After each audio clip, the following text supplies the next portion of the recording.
Okay, so when you're going through a divorce, especially a really long one, like I've been married 31 years plus add, since second grade I've known him. I've grown up with my husband.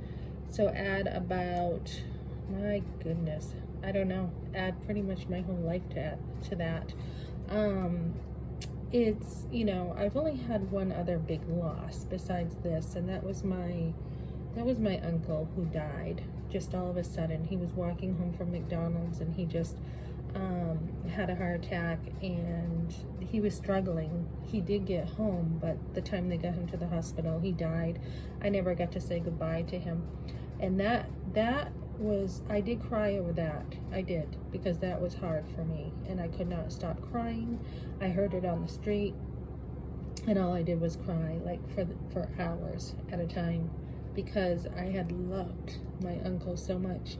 And even during that time, God was still good. Like, I kept seeing my uncle everywhere, like Walmart, Dunkin' Donuts, I mean, just everywhere. And one of the last times I saw him, I pulled into Dunkin's when I saw him because it was his favorite place to go. Not mine, but his. And he had on a brand new shirt, and I had put the windshield wipers on because it started to rain with my kids in the car, and I accidentally got his new shirt that he was wearing for a date, all wet. And he kidded with me and said, "Melissa, what are you doing to my shirt?" And I just cracked up laughing and could not stop laughing and shut the wipers off. But, I'd see him when I would go get my fishing license, and he got his, and just, I saw him a ton of times before he died. So that was a gift God gave me. And also, this is a gift God gave me, because when you are going through something like somebody dying that you have loved, it's really unfamiliar to navigate this.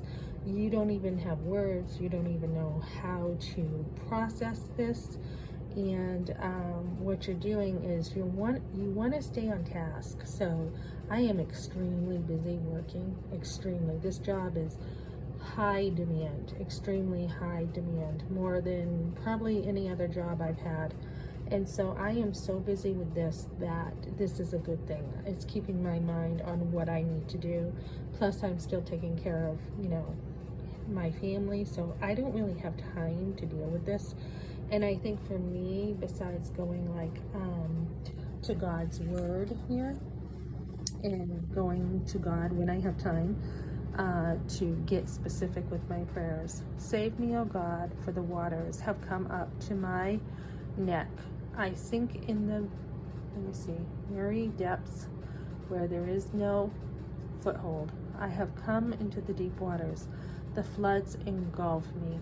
I am worn out calling for help. So the Psalms are written for our emotions, when we can cry out to God even more. And I've always struggled with going to God with everything. So this is a great exercise when you're going through stuff. Just go to Him like even more. And yeah, there's a song I like too. You need me, I don't need you. So just, keep yourself encouraged too with music.